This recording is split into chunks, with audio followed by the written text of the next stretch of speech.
Olá, pessoal! E agora vamos para a nossa última aula de Fundamentos da Arqueologia e da Pré-História. E para a última aula deixamos a pré-história na América, certo? Vamos lá? Bom, hoje a gente vai ver quais os passos que os estudos arqueológicos estão dando, tanto na América quanto no Brasil. Quando eu falo América, é desde o Canadá até a Argentina, divisa com o Chile. Tá? Isso que é a América, tá? Então, hoje, o nosso principal objetivo é estudar a pré-história do continente americano. Então, a gente vai verificar as hipóteses de como o homem alcançou o território e se expandiu por toda a região, e as importantes contribuições brasileiras nos campos da arqueologia. Então, para iniciar, há um consenso entre os pesquisadores das várias áreas que estudam o homem, nos seus mais diferentes e diversos aspectos, que a vida humana não teve sua origem no continente americano, não teve. O que podem afirmar é que em algum momento do Pleistoceno, né, final, né, do Pleistoceno final, o homem penetrou na América. As vias, as formas e o tempo decorrido para que todo o continente fosse habitado por uma mesma espécie ainda são objetos de pesquisas, hipóteses e frutíferas discussões entre os acadêmicos, né? Pleistoceno final é o período geológico que se estende de 2 milhões e 10 mil anos antes do presente, né? Lembrando que antes do presente é antes de 1950, ao qual sucede o período atual, que é o Holoceno, né?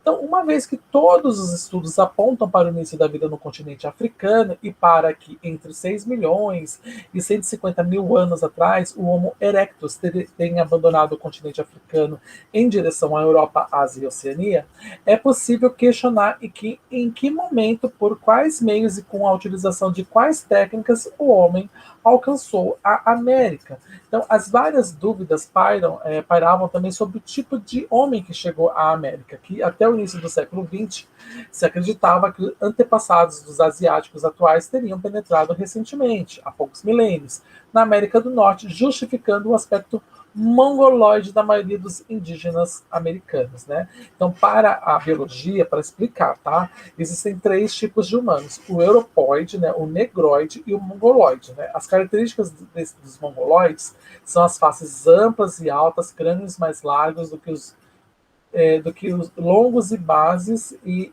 amplas órbitas, os crânios mais largos do que longos, né? Mais largos do que longos, né? E bases amplas, órbitas e cavidades nasais bem mais altas do que largas, tá? Então, esse é o mongoloide. Não sei que não vou explicar de novo, né? Então, as faces mais amplas e altas, né? Os crânios mais largos do que longos e bases amplas, né? Órbitas e cavidades nasais mais altas do que as largas, né?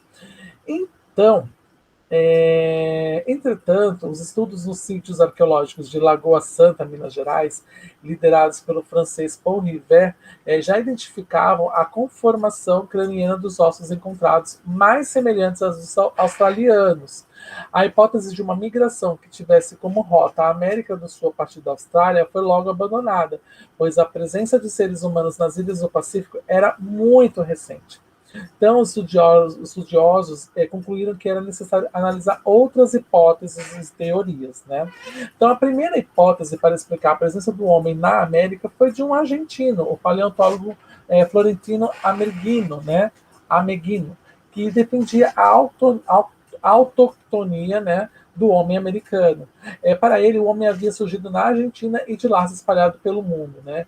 Ameghino era herdeiro da visão de muitos autores que defendiam a opinião de que a vida havia surgido de forma espontânea e independente nas várias regiões da Eurásia e da África, né?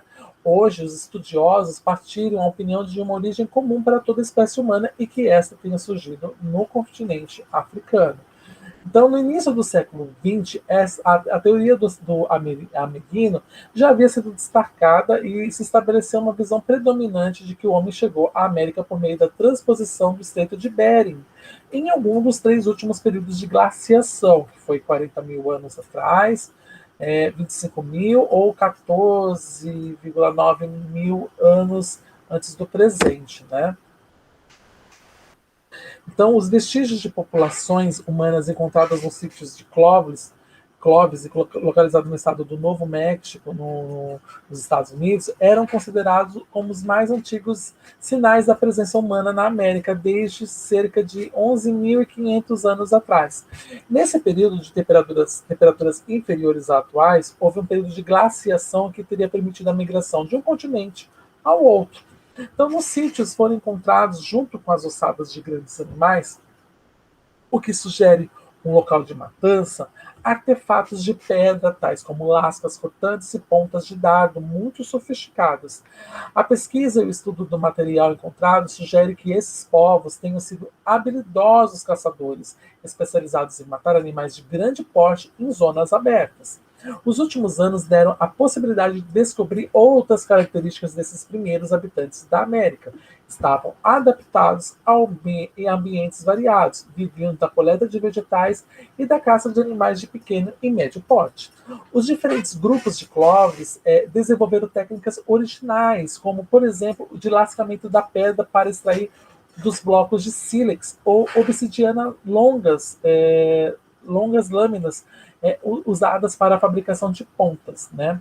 As populações de Clovis tinham características diferentes das apresentadas pelas de Folsom, né, que é o segundo grupo de população encontradas na América. Enquanto os primeiros perseguiam os animais com lanças manuais e varas feitas com material de melhor qualidade, os segundos atiravam dardos a certa distância com a ajuda de um propulsor. Então, durante muito tempo, os arqueólogos acreditavam que esses tinham sido os primeiros habitantes do continente e que haviam emigrado da Sibéria para o Alasca pelo Estreito de Bering, cuja passagem, devido às alterações climáticas, estaria hoje abaixo do nível do mar, portanto, fora do alcance dos arqueólogos. Esses primeiros habitantes são chamados de paleoíndios. Né? Então, paleoíndios, né, o prefixo vem do grego palaios, que significa velho, e é utilizado para designar os habitantes mais antigos da América do Norte. Eram caçadores e conviviam com mamíferos de grande porte. O termo também foi adotado para as populações das demais regiões da América. Então, os sítios descobertos nos últimos anos lançaram dúvidas sobre as datações das populações de Clovis, inclusive com questionamentos acerca da antiguidade de sua presença no continente. Na América do Sul, nos sítios de Monte Verde, no Chile, possuem datações que apontam para a presença humana com cerca de 12.500 e 33 mil anos. No Brasil Central, na Lapa do Boquete, em Minas Gerais, e Santa Helena, no Mato Grosso, ou os sítios do Nordeste, da Amazônia, apresentaram artefatos com datações mais antigas do que as encontradas em Clovis, entre 11.500 e 13 mil anos. O sítio mais discutido, entretanto, está no Brasil. É o abrigo sobre a rocha de Pedra Furada, no Parque Nacional da Serra do Capivara, no Piauí. Né? Sobre a liderança da arqueóloga brasileira Niede Guidon, os pesquisadores encontraram vestígios de fogueiras que foram datadas com até 50 mil anos. Né? Então, pesquisas posteriores e testes com outras técnicas de datação revelaram que alguns artefatos têm datação mais recente do que outros, né? Como restos de fogueira feita supostamente por humanos, são resultados de fenômenos naturais, sem interferência de qualquer ação do homem.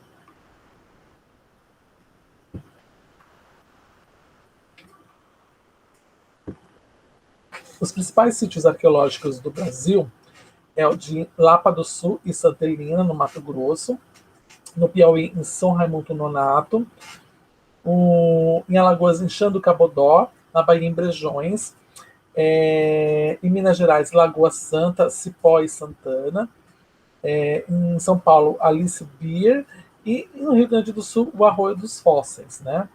Então, nos últimos anos, o refino das técnicas de escavação, o auxílio de outras ciências e novos recursos de datação têm auxiliado na comprovação da presença do homem em território brasileiro já por volta de 12 e 5 mil anos antes do presente. Né? Então, as áreas sem evidências de ocupação são aquelas que ainda não foram pesquisadas, e isso reforça a hipótese de ocupações em lugares e formas diferentes em quase todo o Brasil. Partindo da hipótese mais aceita da chegada do homem pelo Estreito de Bering, os pesquisadores se debruçam nos estudos de como e em qual espaço de tempo as demais regiões do continente foram ocupadas e densamente povoadas. A hipótese de que a entrada do homem na América do Sul se deu pelo Istmo do Paraná há pelo menos 12 mil anos é aceita por boa parte dos estudiosos. Para Funari, segundo a visão tradicional, haveria duas frentes de expansão: uma caçadora, que penetrou pouco a pouco pelo interior do continente, e outra, mais rápida, de pescadores-coletores, que avançou pelas costas do Atlântico e do Pacífico. Então, na visão tradicional, a ocupação do Brasil se deu, portanto, da costa para o interior, do leste, né, e dos Andes para o centro-sul, pois os paleoíndios, que avançaram pelo continente, pelo centro da América do Norte e desceram pelos Andes, estavam em busca de climas mais temperados e a caça de grandes animais terrestres. A menor dimensão da extensão da floresta amazônica naquele período justificaria o clima mais temperado em boa parte do Brasil.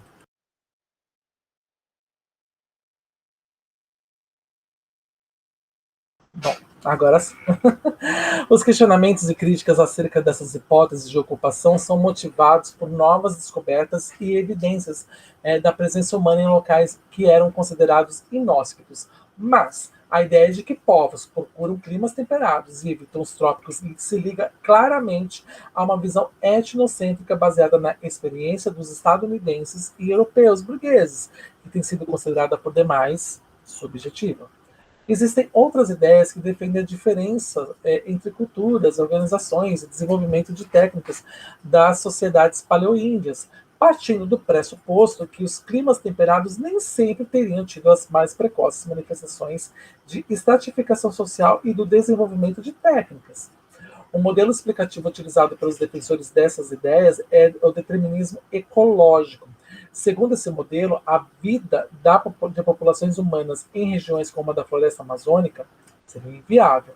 Então, o determinismo ecológico defende que é o meio ambiente que determina a cultura.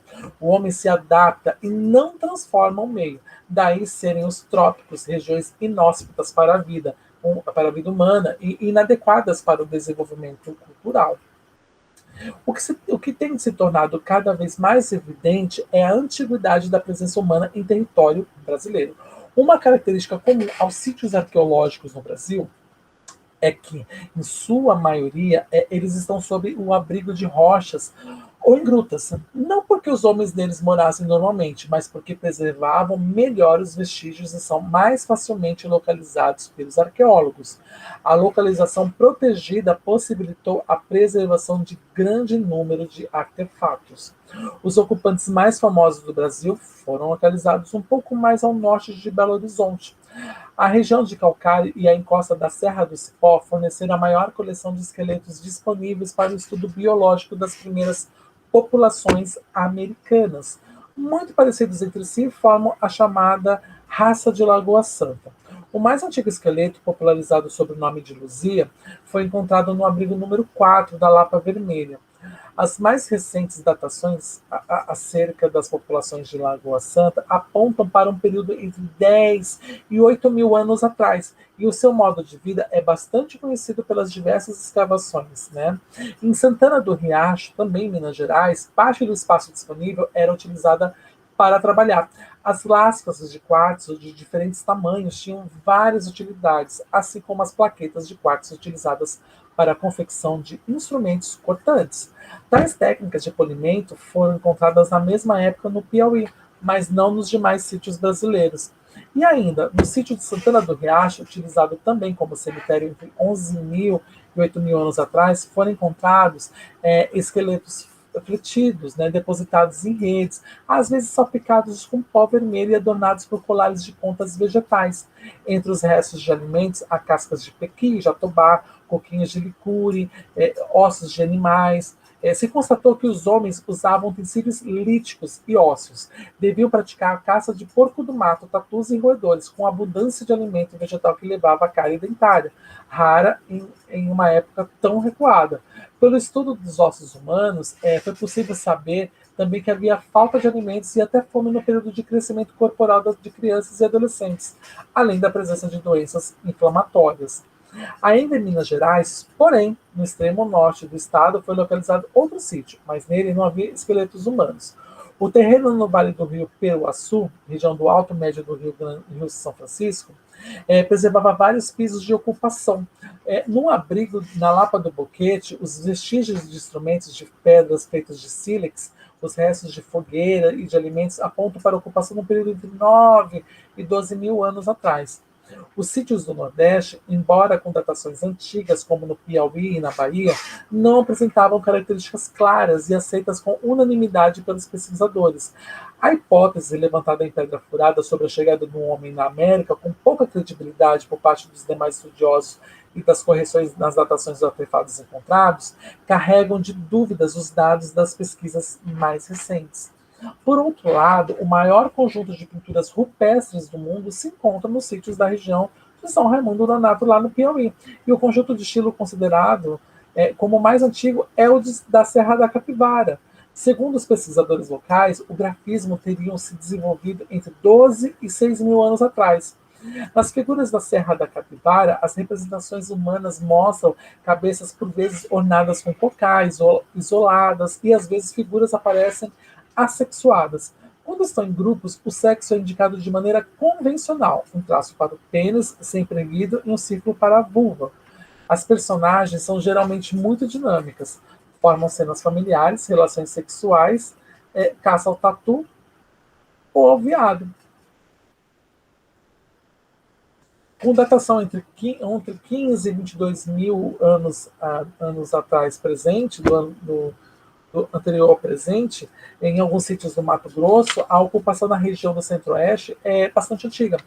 A chamada tradição paranaíba, em Goiás, registra as mais antigas ocupações, entre 10.700 e 9 mil anos antes do presente. Né? Os autores apontam para as alterações das ocupações dos sítios localizados tanto no Nordeste como na região central do Brasil. Com uma diminuição quantitativa de vestígios de instrumentos e muitas vezes dos vestígios alimentares encontrados nos abrigos, sugerindo que estes eram pouco frequentados na vida cotidiana. No entanto, continuaram utilizados pelo menos para finalidades rituais, com decoração de paredões, né, a arte rupestre, por exemplo, às vezes sepultamentos. Né? Então, cada região, no entanto, desenvolve algumas peculiaridades, seja no modo de sepultar os mortos, seja nos temas pintados ou gravados nos suportes rochosos, seja ainda na forma de representá-los. As escavações nos sítios do Centro-Oeste revelam que esses caçadores-coletores estariam organizados em pequenos grupos ou em apenas algumas famílias. Né? Então, o território brasileiro possui muitos sítios antigos. O estudo da ocupação no litoral se encontra prejudicado pelas mudanças no nível do mar e nos limites da costa. O interior de São Paulo, na região de Rio Claro, abriga o sítio Alice Boyer, que atesta a ocupação há 14.200 anos antes do presente. Diferentemente do que ocorre no Nordeste ou na região central, as paisagens do Brasil meridional não abrigam formações rochosas que, em suas grutas, podem preservar vestígios de ocupações. A maioria dos sítios está a céu aberto, portanto, muito mais difíceis de serem localizados. Por isso, segundo Proust, a consequência é que a maioria dos sítios conhecidos no interior apresenta apenas vestígios de superfície que são extremamente difíceis de se datar e que muitas vezes correspondem a uma mistura de várias ocupações, eventualmente separadas por um longo lapso de tempo. Então, nessa região foram identificadas ainda dois tipos de tradição, a Umbu e a Humaitá, que tem como característica comum o não aparecimento de cerâmica em seus níveis arqueológicos. Os primeiros, né, Umbu, teriam ocupado as regiões dos campos dos atuais estados de São Paulo, Paraná, Santa Catarina e Rio Grande do Sul. E seus sítios mais antigos foram datados de 12 mil anos antes do presente. Eles confeccionavam artefatos de pedra e elaboravam pontas de flecha lítica. Já os segundos, né, os Humaitá, teriam ocupado os grandes ambientes de florestas entre 9 e 1.000 anos antes do presente, e se destacaram na produção de grandes artefatos bifaciais. A relação entre o local de ocupação e o instrumento criado foi o fator determinante para a classificação dos grupos. Atualmente, muitos estudiosos questionam tal distinção, uma vez que consideram que ambas as tradições possuem grandes semelhanças em termos tecnológicos. A descoberta de sítios com construções edificadas com valvas de moluscos, chamados de sambaquis, e encontrados no litoral do Brasil meridional, desde o Rio de Janeiro até o Rio Grande do Sul, é um importante achado arqueológico na tentativa de compreender como viviam os primeiros habitantes do litoral meridional do Brasil. As datações apontam para construções em torno de 7.000 e 5.000 anos atrás, pelo menos, né? Uma região amazônica, a região amazônica, ela foi pouco explorada, uma vez que havia hipóteses que sustentavam a impossibilidade de vida numa região com aquelas condições climáticas. Entretanto, recentes escavações encontraram vestígios de uma densa ocupação de caçadores, pescadores e coletores que deixaram vários instrumentos de pedras lascada no abrigo da pedra pintada de Monte Alegre, lá no Pará. Também foram encontrados restos alimentares de várias espécies vegetais, inclusive castanha do Pará e numerosos coquinhos. Como ainda afirma Funari, apesar dos dados disponíveis e das explicações sobre a diversidade da ocupação do território brasileiro, muitas vezes hipotéticas e de caráter genérico, o estudo da nossa história pré-colonial, antes da chegada dos descobridores portugueses, tem avançado muito nos últimos anos e já podemos reconstruir as grandes linhas dessa trajetória histórica. Então, as descobertas mais recentes, elas estão relacionadas aos campos de especialização da arqueologia no Brasil. Desde a confirmação em 1998 do crânio de Luzia como o mais antigo encontrado na América, várias outras descobertas aconteceram. Nem todas, entretanto, tiveram importância e receberam destaque como aconteceu com Luzia. Assim, em 2004, a Universidade Federal de Pernambuco deu início aos trabalhos de escavações na cidade de Mazagão Velho, no Amapá, que, por ordem de Dom José I, havia sido transferido do Marrocos para a então província brasileira do Grão-Pará. O objetivo era protegê-la das invasões dos mouros em 1769. A arqueologia subaquática, com seus pesquisadores especializados em mergulho, descobriu em 2011, na costa de Santa Catarina, os restos de 11 submarinos alemães afundados na costa brasileira durante a Segunda Guerra. Também foi localizado o U-513, que chegou a afundar um navio mercante brasileiro. A Univale e o Instituto K. Schurman gravaram os trabalhos de busca que farão parte de um documentário. Nesse mesmo ano, os historiadores e a arqueóloga Claudinez Parelada anunciaram a descoberta do sítio arqueológico da Missão Jesuítica de São José, fundada em 1625 na cidade de Cambé, no Paraná, e destruída provavelmente pelos bandeirantes por volta de 1631. Uma das mais recentes descobertas arqueológicas aconteceu na Ilha de Páscoa, no Chile. As escavações revelaram que as grandes cabeças conhecidas como moais têm corpos e inscrições. Porém, tal descoberta aumenta as dúvidas sobre as técnicas de construção e eventuais meios de transporte das gigantescas cabeças, agora com corpos, para uma ilha no meio do Pacífico. No que diz respeito à atuação, a legislação federal exige que a presença de profissionais, entre os quais um arqueólogo, para investigar os impactos em áreas que serão objetos de grandes construções, como barragens, estradas, linhas de transmissão, ou mesmo no caso de cidades, quando a construção de edifícios, e tal medida que deve ser observada também por estados e municípios, além de proteger o patrimônio arqueológico nacional, abre novas perspectivas de ação e atuação do arqueólogo. E nessas ocasiões acontecem novas descobertas, como a recente descoberta de aproximadamente 70 sítios arqueológicos na obra de criação do Arco Metropolitano, apenas um trecho de 71 quilômetros que liga a Baixada Fluminense, nos municípios de Duque de Caxias, e Itaguaí, no Rio de Janeiro. Também no campo da preservação do patrimônio, a presença de arqueólogos na gestão turística do patrimônio seria de fundamental importância, pois, como ainda fala a Furnari, o Brasil conta com um imenso manancial de sítios arqueológicos de potencial turístico, a começar pelos sítios históricos como as cidades coloniais em Minas Gerais, Rio de Janeiro, São Paulo ou Goiás. Os sítios pré-históricos do território nacional constituem outro imenso manancial, pouquíssimo explorado como fator turístico-cultural. Todos esses aspectos justificam o estudo da arqueologia no Brasil, pois é imenso campo para a pesquisa e atuação desse profissional. como também se justifica a busca por respostas de quem somos, enquanto povo e nação, e de onde vieram os nossos ancestrais. O conhecimento do passado é fundamental para avaliar e compreender o presente e planejar o futuro. E eu vou deixar para vocês aqui um artigo que está na revista de História, né? Cada um no seu quadrado, onde vocês vão conferir campos de estudos da arqueologia, além de algumas das mais importantes descobertas, ok? E terminamos as nossas aulas de Fundamentos de Arqueologia e Pré-História no Brasil, ok? Depois viremos com mais um conteúdo voltado para a história. Tchau, tchau.